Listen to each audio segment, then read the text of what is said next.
Hello guys! Hello Sagittarius! Welcome dito sa aking channel. Kapalaran 888, welcome. Alamin natin kung anong messages, vibration, gabay energy. Sagittarius, first card natin is inspiration and protect your dreams. So, etong inspiration na to, ang daming zodiac sign ang nagkaroon nito. Okay. So, yung first card mo dito, sinasabi na magkakaroon ka ng sobrang inspiration, motivation sa linggong ito. And ihanda mo yung sarili mo dahil posibleng bibisitahin ka ng swerte, ng blessings, mga good news, and new beginnings. Next, Sagittarius is protect your dreams. Dito sinasabi ng barahan na kailangan mong proteksyonan yung mga pangarap mo sa buhay. Okay, so wag nating i-give up kahit na anong mangyari. Lalo na sa linggong ito. Okay, Sagittarius.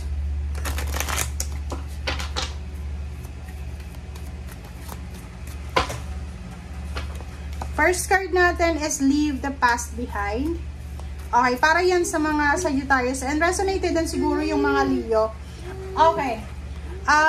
Yung last quarter mo in Capricorn, sinasabi sa inyo, Sagittarius, na kailangan mo nang i-release, iwanan yung mga past mo sa past mo, 'di ba? So kailangan mo nang mag-focus sa hinaharap mo. So leave the past behind, focus sa new beginnings. Okay? Next card natin is new moon in Cancer, relax. So Sagittarius this month, bago matapos yung month of March 2025, kailangan mong mag-relax, okay? So as much as possible, spend time alone, spend time with someone else na alam mong nagbibigay relaxation sa'yo. Spend time sa family, sa pets, sa nature. Spend time with someone na alam mo na good para sa puso mo, sa isip mo, at sa kaluluwa mo. Okay. Leave the past behind.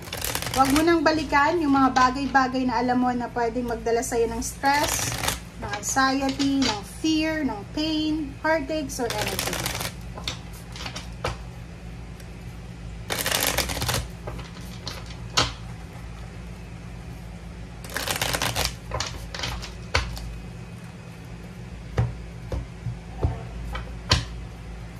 Okay, first card sa third deck is Queen of Swords and Lovers. So, nakikita ko sa'yo dito, yung pwedeng past na gusto mo nang alisin sa buhay mo is love life. Pwedeng you are ready to start over with another relationship. Pwedeng yung iba sa inyo dyan, gusto nyo nang makapagsimula ng bagong relationship pero hindi ka pa makapag-move on sa past mo. Okay? Nakikita ko sa'yo dito na may kailangan kang i-abandon na feelings. Pwedeng ganun, emotional abandonment, emotional withdrawal. So, kung halimbawa na gusto mo na ng pagbabago, lalo na sa relationship, yung ina-advise sa'yo ng barahang to na leave the past behind, gawin mo na siya. Kasi unfair naman yun, di ba, sa current relationship. Kung halimbawa na ikaw still nagkikiling ka pa rin sa past mo. Okay? Palace of Coins, isang financial windfall, financial gain, financial opening ang posibleng magsisimula sa buhay mo. Pwedeng mga April 1 to. Kahit sabihin mo na April Fools yun, pero yung sinasabi ng bara, pwede pa tong pumasok ng March 29, 30, 31, April 1. So, Chariot, nakikita ko sa'yo dito may mga travel plans papuntang ibang bansa, may gustong bumili ng sasakyan, may gustong lumipat ng bahay, gustong mag-launch ng business sa malayong lugar. May development Yung new relationship mo ay may posibleng development. Yung iba sa inyo dyan na like may bago kang trabaho, bago kang business, may development and napakaganda yung kumbaga pagsisimula nito. 7 of Cups and then 7 of Coins. So, nakikita ko sa'yo dito na if you're waiting for money, waiting for confirmation, financial confirmation, like nag-apply ka ng trabaho, naghihintay ka ng promosyon, naghihintay ka ng kung ano man na hinihintay mo, sinasabi ng baraha sa'yo dito na you have a choice para kung ano lang yung current na andyan, kung ano yung kasalukuyan na available, yun muna, okay? So, ibig sabihin, wag nating pilitin na kumbaga kontrolin yung sitwasyon kung alam natin na hindi pa sa ngayon. Kung may hinihintay ka, like for example, isa kang engineer, isa kang teacher, tapos hinihintay mo talaga na yung career na para doon sa pagkakaroon ng lisensya ng engineer at teacher, pero hindi pa siya available, hindi pa hiring sa ngayon. So kung ano yung available ngayon, restaurant or anything, pwede mo yan simulan. Okay?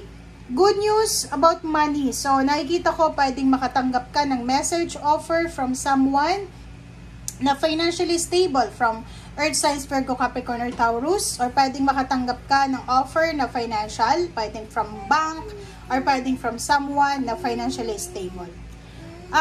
Nakikita ko din sa relationship na may iba sa inyo dito, Sagittarius, na may gustong bumalik sa buhay nyo.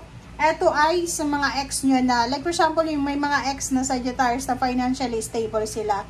Like for example, may ex ka dati, tapos naghiwalay kayo, okay? And nabalitaan mo ngayon yung ex mo sobrang yaman na. Gusto nyo makipagbalikan sa'yo. So, nakikita ko sa'yo dito na don't settle sa less, okay? Kung alam mo nasaktan ka na dati, kahit sabihin natin mapera pa siya, nasaktan ka na, masasaktan ka ulit, okay? Ganun lang. Okay, so next card natin, para to sa Sagittarius is Two of Wands. So, nakikita ko na choices, decision, option. So, nakikita ko na may mga pagbabago kasi may Wheel of Fortune dito, guys. So, saan siya na sinisipon ako. Yung Wheel of Fortune dito is all about change, transformation, alchemy. Wait lang, guys.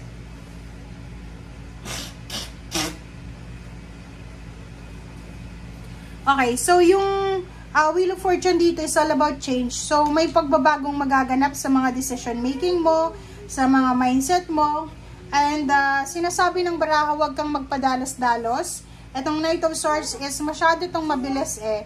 So sinasabi ng baraha na kung o-offeran ka ng pagbabago ngayon, sinasabi na maging dahan-dahan lang tayo, magdahan-dahan tayo sa mga kumbaga decision making natin, and maghintay tayo. Kasi sa ngayon, sinasabi ng baraha sa'yo na siguro much better na maghintay kaysa gumawa ng desisyon na pwedeng pagsisiyan sa bandang huli.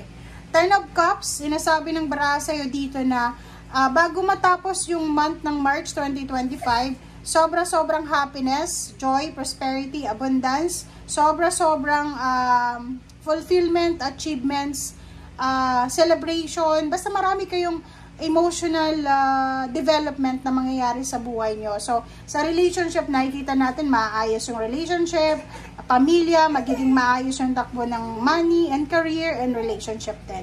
Okay? So, thank you for watching, guys, and see you again. Bye!